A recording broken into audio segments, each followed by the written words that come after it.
to Higher Mind Yoga Podcast. This is episode number 8. Thank you for downloading. Thank you for listening. And if you haven't yet, please head on over to highermindyoga.com. That's our Patreon site there where you can help out the podcast. You become a patron. Support the podcast for as little as $1. Maybe get a sticker. Maybe get a mention on the podcast. Who knows? And on this podcast, I wanted to touch on the Bhagavad Gita. As of late, has returned back in to my present consciousness, I guess. I've delved into it in the past, and with some understanding. Varying understanding. I am far from any scholar on the subject. And I implore you to go out there and search some of this stuff out. Because if you're doing yoga, or you think you're doing yoga, you might want to delve into the Bhagavad Gita. Some of you may know, and some of you may not. The Bhagavad Gita is part of the Mahabharata.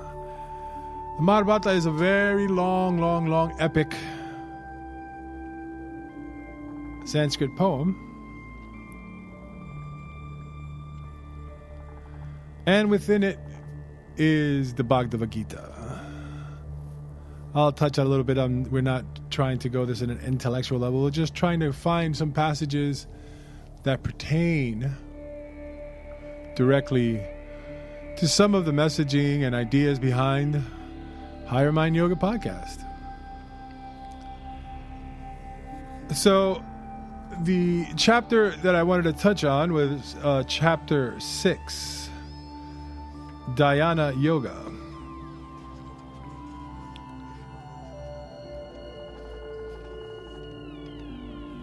And we'll skip to verse 10, and the book that I'm looking at right now is the Bhagavad Gita, a walkthrough for Westerners. I just picked this one up. I have a couple of other ones, but this one seemed interesting, by Jack Hawley, and I'll touch on Jack Hawley in a little while. But it lays it out, and it's a good way, I guess, if it's the first time you read it, or an introduction, or just to simplify things sometimes. But also delve into the more complicated, the Sanskrit, listen to it being sung. That's a good thing to do also. But for the matter at hand, we're going to be using this interpreted version, one of the many interpreted versions. So here, like in chapter 6, verse 10, the method of meditation. To attain this godly state, they use the word godly. That word has been misused, misinterpreted, and conditioned into the language to mean something. So let's try to think of it in a different aspect. Okay, so to attain this ultimate or supreme state, Arjuna, you must become fully immersed in the true self through the process called meditation, Dhyana Yoga. You have to control your mind, body, and senses, become free of possession, expectation, desires, and greed. You must live alone, at least internally, in a quiet place. This inner discipline called meditation is imperative because it is the means of achieving lofty and necessary ends. So in this next section, I find interesting when I first read it or heard it, where Krishna actually gives Arjuna directions on creating a seat or an area for meditation.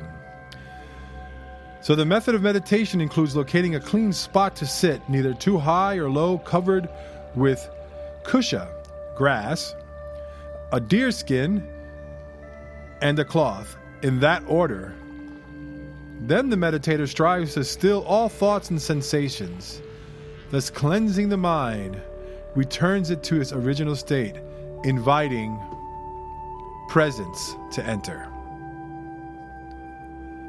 They use another word, but I chose something a little more universal. While meditating, sit up straight, keep your body still, keep your eyes from wandering by gazing at the tip of your nose, or close the eyes and focus on the center of spiritual consciousness. Between your eyebrows, remain in the perfect calmness with your thoughts fixed on the present.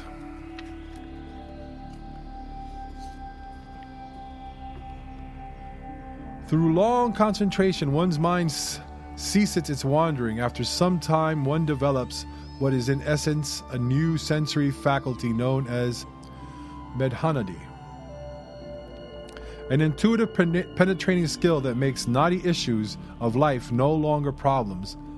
The yogi, with his or her mind constantly on the divine or the present,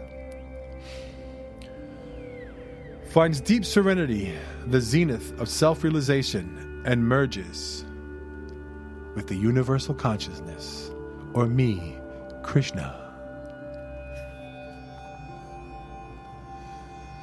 A particularly interesting part of the Bhagavad Gita. So now I'm going to turn to another interpretation of the Bhagavad Gita, but continue the same passages. And this is translated by Barbara Stoller Miller, just to give you a little flavor of a different translation here. So after Krishna gives Arjuna all the ways of meditation, how he should set himself up and everything, there's another part here where he warns him about his diet and getting rest. So gluttons have no discipline, nor the man who starves himself, nor he who sleeps excessively or suffers wakefulness. When a man disciplines his diet and diversions, his physical actions, his sleeping and waking, discipline destroys his sorrow. When his controlled thought rests within the self alone, without craving objects of desire, he is said to be disciplined.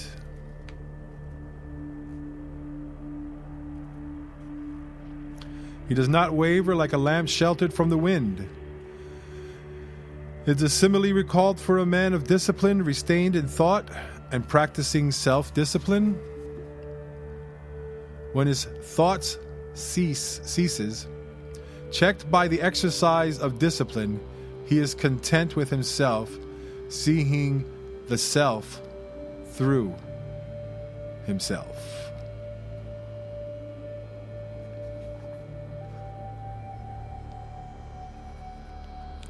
So it's laid out there pretty plainly. Luckily, there are these interpretations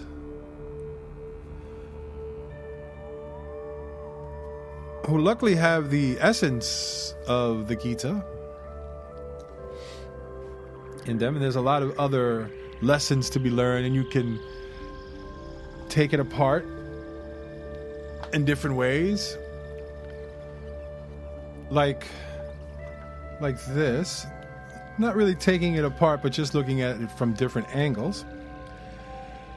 So in chapter 2, so I'm skipping back. I went from 6 because I like the meditation portion of it, and now I'm going to skip back. That's one of the good things about the Gita, is one of those books that you can open up, find a passage, and maybe find something interesting or something that'll guide you, or just a little extra knowledge. Like, hey, well, look at this. I didn't think of it this way.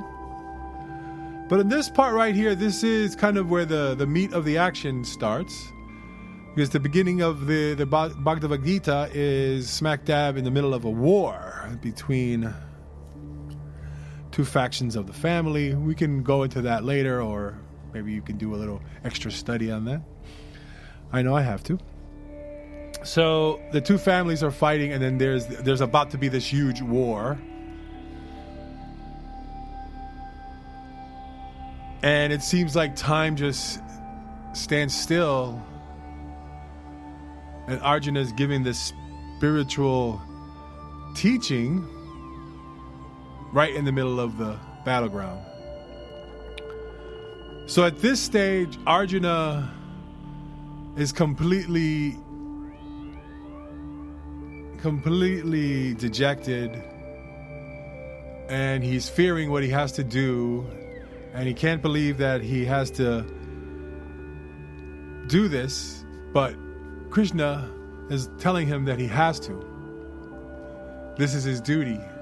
So you can interpret that in a few different ways. I mean, in a literal sense, the war, here you are, you have to fight. Or you can think of it in a different way of you conceptually facing your fears, facing something that is challenging.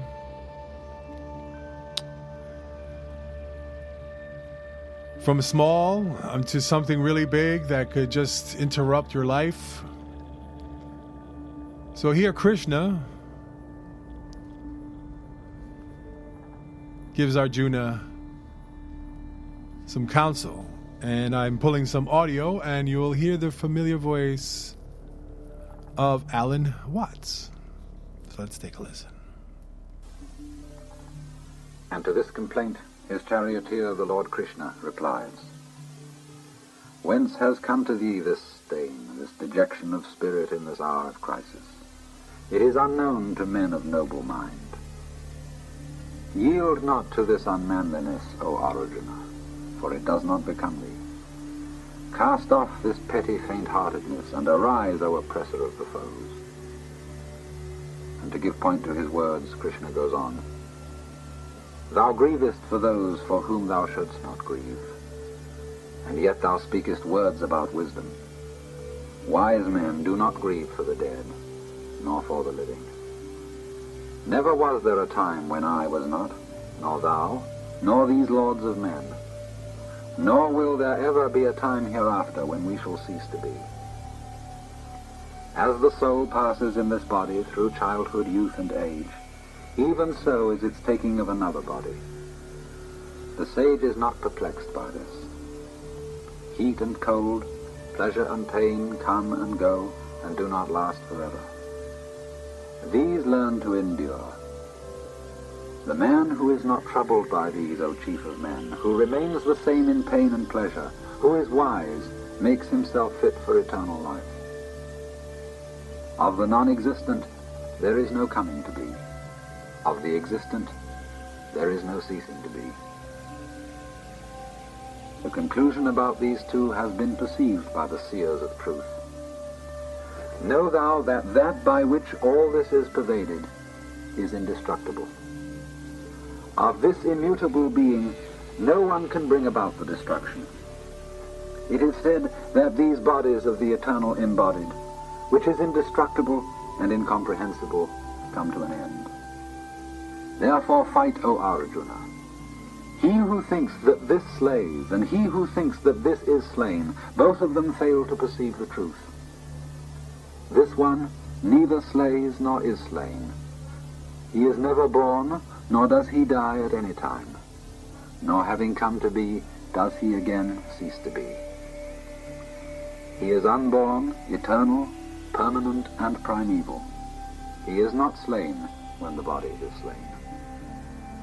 So in that excerpt, it seems that Krishna is given new reaffirmation of the eternal existence, the eternal consciousness that I guess we all belong to, and for him not to fear.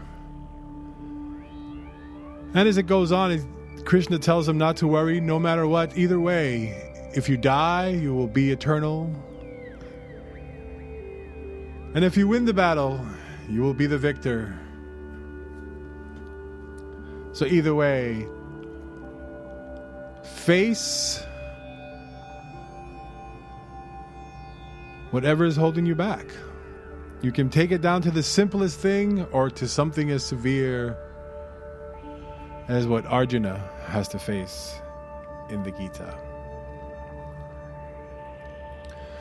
So on the next excerpt is the Gita from Eknath Iswaran. I have a version of this, and I'm going to play a little audio from what is chapter 3 and to what is referred to as karma yoga. In modern yoga, this term is thrown around a lot pretty liberally. So let's put it into context and let's see what it says here and see if this fits in with what we hear.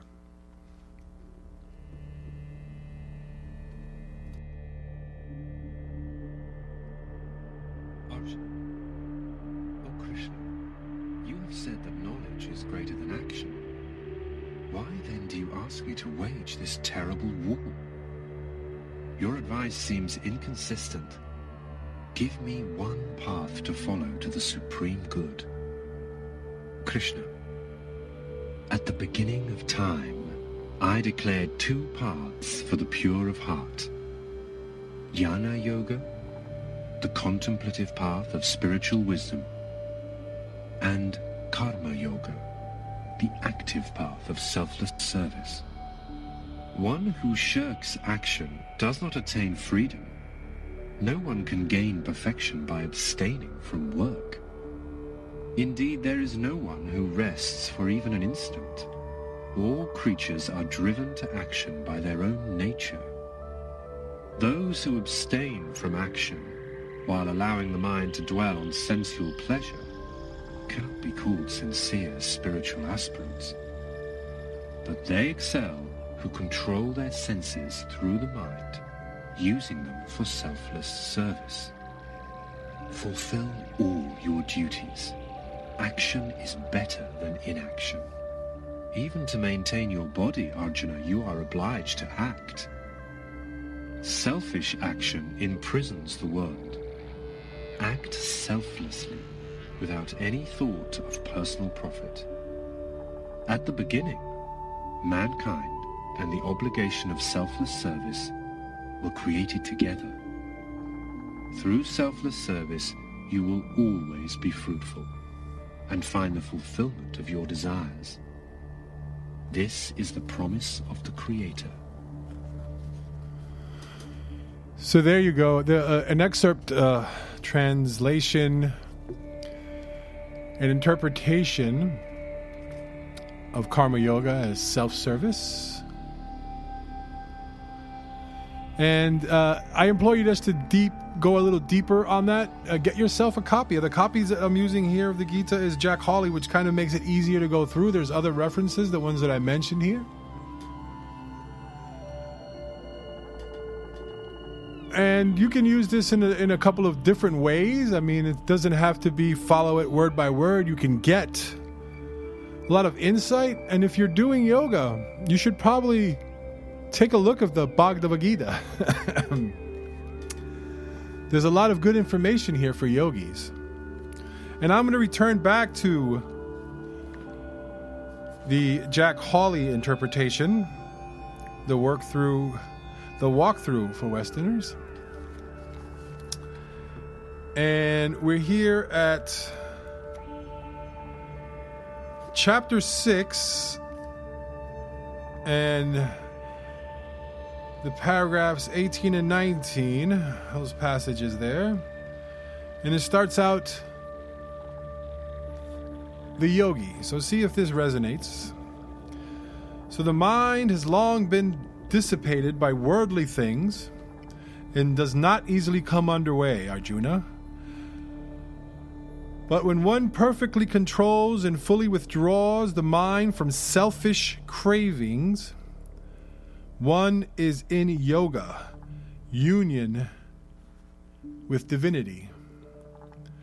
The mind of the yogi, totally focused on the true self, is unwavering like the steady flame of a candle in a sheltered place.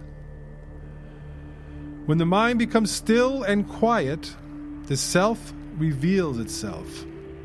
At these depths, one experiences the joy and peace of complete fulfillment. When you dive deep into this infinite bliss of consciousness, my interpretation, which is above and beyond the senses, you never again wander from the innermost truth. The goal and the means for reaching the goal become one, and the same life itself becomes a meditation. So that was 18 through 22. So interesting, returning back to the meditation portion of yoga. Hopefully you're finding this helpful. I know many of you have probably read it, are scholars on the Gita, can show me a thing or two. But there's some of you who have not even touched the Gita. So it'd probably be a good idea.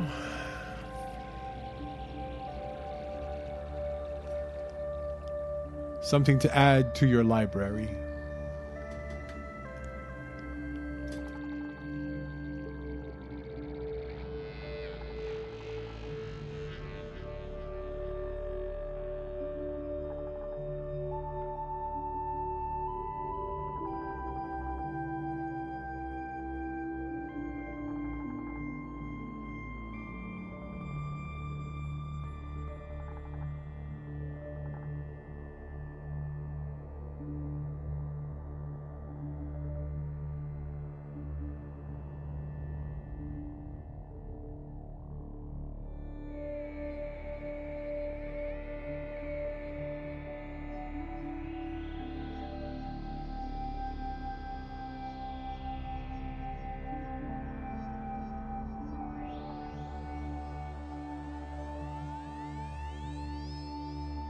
The word yoga, as most of you doubtless know, is the same as our word yoke, Y-O-K-E, and the Latin word jungere, to join. Join, junction, yoke, union, all these words are basically from the same root. And so likewise, when Jesus said, "My yoke is easy," he was saying, really, my yoga is easy. And the word therefore basically denotes the state that would be the opposite of what our psychologists call alienation, or what Buddhists call Sakaya Drishti, the view of separateness, the feeling of separateness, the feeling of being cut off from being. And most civilized people do in fact feel that way, because they have a kind of myopic attention focused on their own boundaries and what is inside those boundaries, and they identify themselves with the inside, and don't realize that you cannot have an inside without an outside. That would seem, wouldn't it, to be extremely elementary logic, that we could have no sense of being ourselves, of having a personal identity, without the contrast of something that is not ourselves, that is to say, other. But the fact that we don't realize that self and other go together is the root of an enormous and terrifying anxiety. Because what will happen when the inside disappears? What will happen when the so-called I comes to an end, as it seems to? Of course, if it didn't, I mean, if things did not keep moving and changing, appearing and dissolving, the universe would be a colossal bore.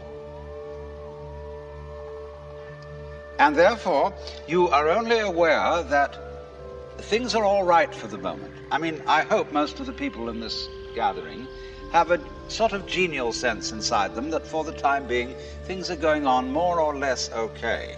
Some of you may be very miserable. And then your problem may be just a little different, but it's essentially the same one.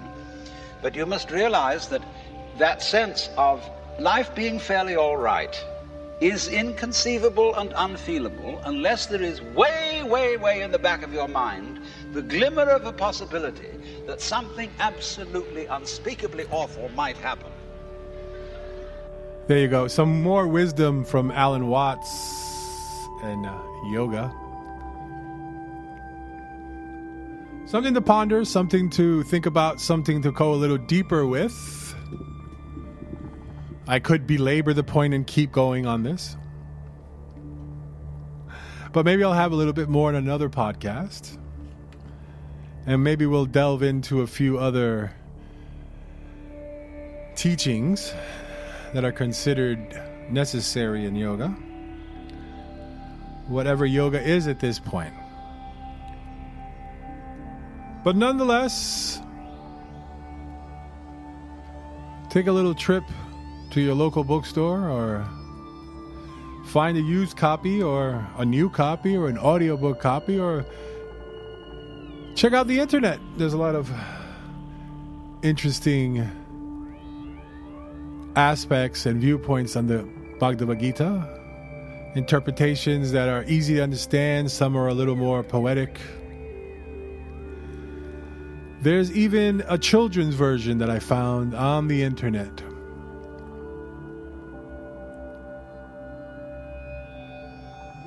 So I'd figure I'd share a little wisdom that can be found in those pages. And hopefully you enjoyed the podcast so far. And if you haven't yet, please head on over to Higher Mind Yoga. I will place pertinent links to different references on the podcast.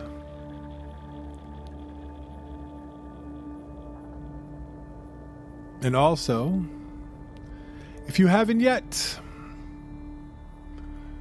find the time to meditate. As in the Gita, Krishna turns to Arjuna and gives him instructions. But for right now, if you have never meditated before, just take those 5 minutes. Set up a time. Is it the morning time? Is it before bed? Is it before you grab that phone? And maybe you won't grab that phone in whatever you're doing on it.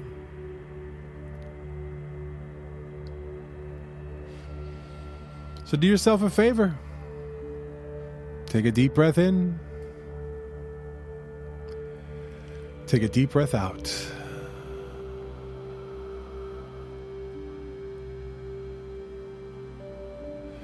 And find a moment to be with yourself and eventually transcend that and feel the union, the yoga with the eternal consciousness.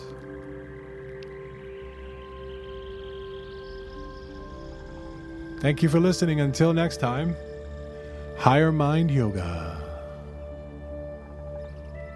Namaste.